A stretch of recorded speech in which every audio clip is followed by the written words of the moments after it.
السلام علیکم ورحمۃ اللہ وبرکاتہ۔ نورانی قاعدہ کی کلاس ہم الف با تا ثا اور جیم یہاں تک ہم پڑھ چکے تھے۔ یہ کون سے حروف ہیں؟ ان کو حروف تہجی کہا جاتا ہے اور یہ ٹوٹل 29 حروف ہیں، اور یہ قاعدہ کی پہلی تختی ہے۔ اس پہلی تختی کو پڑھانے کا مقصد کیا تھا کہ ہمیں حروف آ جائیں کہ الف سے لے کر یاء تک ٹوٹل حروف کتنے اور کون کون سے ہیں، ہمیں ان کی اصلی شکل معلوم ہو کہ کہیں بھی آ جائے تو ہمیں پتہ چل جائے کہ یہ حروف یہ والے حروف ہیں۔ جب تک ہمیں یہ حروف ان کی پہچان نہیں ہوگی نا، ہم قرآن کا کوئی بھی لفظ نہیں پڑھ سکیں گے۔ ان کا آنا ضروری ہے۔ جیسے 100 کی گنتی کے اندر 1 سے 10 تک سارے حروف استعمال ہوتے ہیں نا، پورے 100 تک یہی 1 سے 10 تک استعمال ہوتے ہیں، بار بار مل جل کر آتے ہیں، تو کیا آگے حروف اگلے جو ہے نا گنتی بنتی ہے۔ تو اسی طرح الف سے لے کر یاء تک ہی حروف آپس کے اندر مل کر قرآن کا کوئی لفظ بنتا ہے، چاہے وہ پہلے سپارے کا ہو، دوسرے کا ہو، تیسرے کا ہو یا 30ویں کا یہیں بھی ہو، تو انہی حروفوں نے مل کر ایک لفظ بننا ہوتا ہے۔ تو سب سے پہلے ان کا علم ہونا، ان کی پہچان، یہ ہمارے لیے ضروری ہے۔ اور دوسری چیز اس پہلی تختی کے اندر یہ تھی کہ اس کے اندر وہ حروف ہیں جو بغیر نقطوں کے ہیں، جیسے ہا ہے، ٹھیک ہو گیا، اسی طرح اور بھی ہیں، کاف ہے، لام ہے، میم ہے۔ تو بغیر نقطوں والے حروف ان کی پہچان ہمیں ہونی چاہیے، اور دوسری جو نقطوں والے ہیں تو ہمیں یہ معلوم ہونا چاہیے کہ اس پر کس حروف پر کتنے نقطے ہیں، کس حرف پر کتنے نقطے ہیں۔ تو کتنے نقطوں والا کیا ہوتا ہے، اوپر ہو تو کیا بنے گا، نیچے ہو تو کیا بنے گا، یہ ساری چیزیں پہلی تختی کے اندر آتی ہیں۔ اور تیسری چیز یہ ہے کہ ان کی اصلی شکل کون سی ہے۔ جب یہ اکیلے آتے ہیں تو ان کی شکل کون سی ہوگی؟ یہی شکل ہوگی۔ جب بھی یہ حروف یہ الف سے لے کر یاء تک کسی بھی لفظ کے اینڈ پر آئیں گے نا، اینڈ پر، تو ان کی اصلی شکل یہی ہوگی۔ اینڈ پر آئیں گے تو یہ اپنی اصلی شکل کے اندر آئیں گے۔ آپ قرآن کا کوئی بھی لفظ لے لیں، جیسے آج دوسرے سبق کے اندر ہم نے پڑھا تھا لفظ اللہ، وَاسْتَغْنَى اللَّهُ، تو وَاسْتَغْنَى اللَّهُ کے اندر نا اینڈ پر ہا آئی ہے، تو یہ ہا اپنی اصلی شکل میں آئی ہے، اسی طرح ہا ہوتی ہے۔ یا قرآن کا کوئی بھی لفظ لے لیں، مثال کے طور پر ہم لے لیتے ہیں ذَلِكَ الْكِتَابُ، ذَلِكَ الْكِتَابُ، کتاب کا اینڈ والا حرف کون سا ہے؟ با، اور دیکھ لیں وہاں آپ کو با اپنی اصلی شکل میں ملے گی۔ تو کوئی بھی حروف ان میں سے جب لفظ کے اینڈ پر آئے گا تو یہ اپنی اصلی شکل میں آئے گا۔ مشکل تب آتی ہے جب یہ درمیان کے اندر آ رہے ہوں یا شروع میں کسی حرف کے ساتھ مل کر آ رہے ہیں، یعنی جب یہ کسی کے ساتھ مل کر آئیں گے نا، مشکل تب بنے گی جب یہ درمیان میں یا شروع میں ہوں گے۔ اگر مل کر بھی آئے ہیں اور اینڈ پر آئے ہیں تو ان کو پہچاننا مشکل نہیں ہوگا، کیونکہ اپنی اصلی شکل میں ہوں گے۔ پہچاننا تب مشکل ہوتا ہے جب یہ مل کر بھی آئیں اور درمیان میں یا کیا کہتے ہیں کہ شروع میں آئیں، تو یہ اپنی اصلی شکل کو تبدیل کر دیتے ہیں۔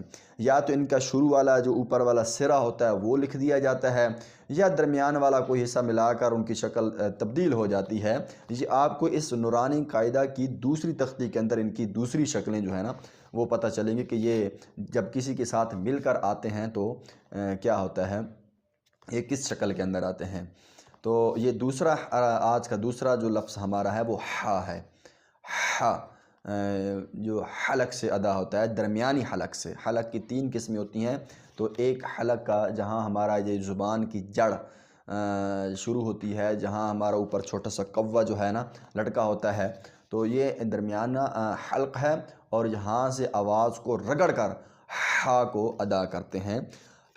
ہا، ٹھیک ہے نا، جیسے تھوڑی سی سیٹی کی آواز آئے، جیسے ہم سانس لیتے ہیں، یہ سانس لینے والی جگہ جو ہے نا یہ اس کا مخرج ہے، اور اس کو ہاں ادا کریں گے۔ اور دوسرا لفظ ہوتا ہے اسی طرح اس سے ملتا جلتا، وہ ہا ہے، وہ سینے کے قریب سے ادا ہوتا ہے، تو ہم نے ہا کرنا ہے۔ اس کا مخرج کیا ہے؟ درمیانہ حلق، وہاں سے آواز کو رگڑ کر سختی کے ساتھ ادا کریں گے، ہا، ٹھیک ہے نا، ہا۔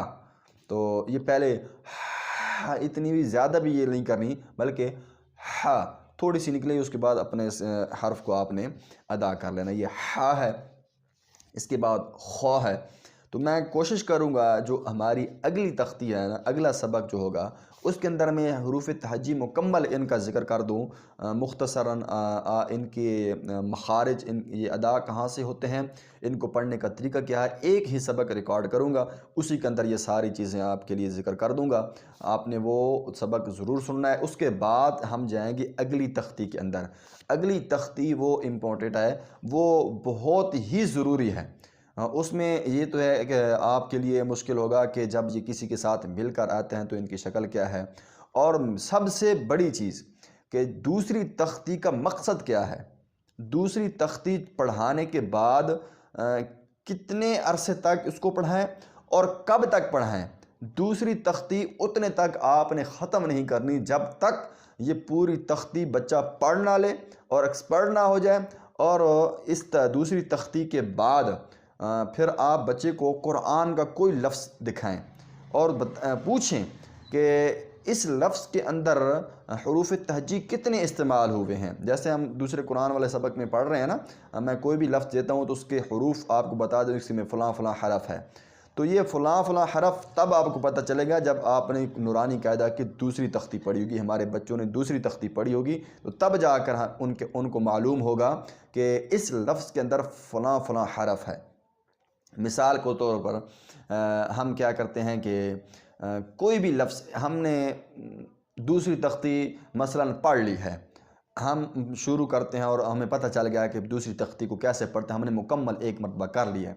اب ہمارا امتحان شروع ہوتا ہے کہ اگر اس قاعدے کے علاوہ کوئی دوسرا حرف اپنی طرف سے نکالیں، کیا ہمیں معلوم ہوتا ہے کہ اس میں فلاں فلاں حرف ہے، تو ہم کوئی بھی لفظ لیتے ہیں، سورۃ الناس ہے نا، قل اعوذ، قل ہے لفظ قل، تو قل کے اندر کون کون سا لفظ ہے، قوف ہے اور لام ہے، یعنی اگر یہ ہمیں پتہ چل گیا کہ قل کے اندر اور اعوذ کے اندر کون کون سے حرف ہیں، قل کے اندر قوف اور لام ہے، اعوذ کے اندر حمزہ، عین، واو اور زال، جب ہمیں یا ہمارے بچوں کو اتنا پتہ چل گیا ہے نا، سمجھ لیں کہ ان کو دوسری تختی اب آ گئی ہے۔ اگر قرآن میں کوئی آپ ان کو لفظ دیتے ہیں اور وہ نہیں بتا سکتے تو آپ نے اس تختی کو ختم نہیں کرنا، وہ تختی دوبارہ سے پڑھانی ہے، وہ تختی تب تک نہیں چھوڑنی جب تک کہ آپ املا کے طور پر ان سے پوچھیں اور وہ بالکل سارے حروف بتا نہ دیں، تب تک وہ تختی پڑھاتے رہنا ہے۔ یہ اصل طریقہ ہوتا ہے اس تختی کو پڑھانے کا۔ انشاءاللہ ہم شروع کریں گے اس اگلے سبق کے بعد، سیکنڈ سبق پر، دوسرے سبق میں انشاءاللہ ہم اس چیز کا ذکر کریں گے۔ السلام علیکم ورحمۃ اللہ وبرکاتہ۔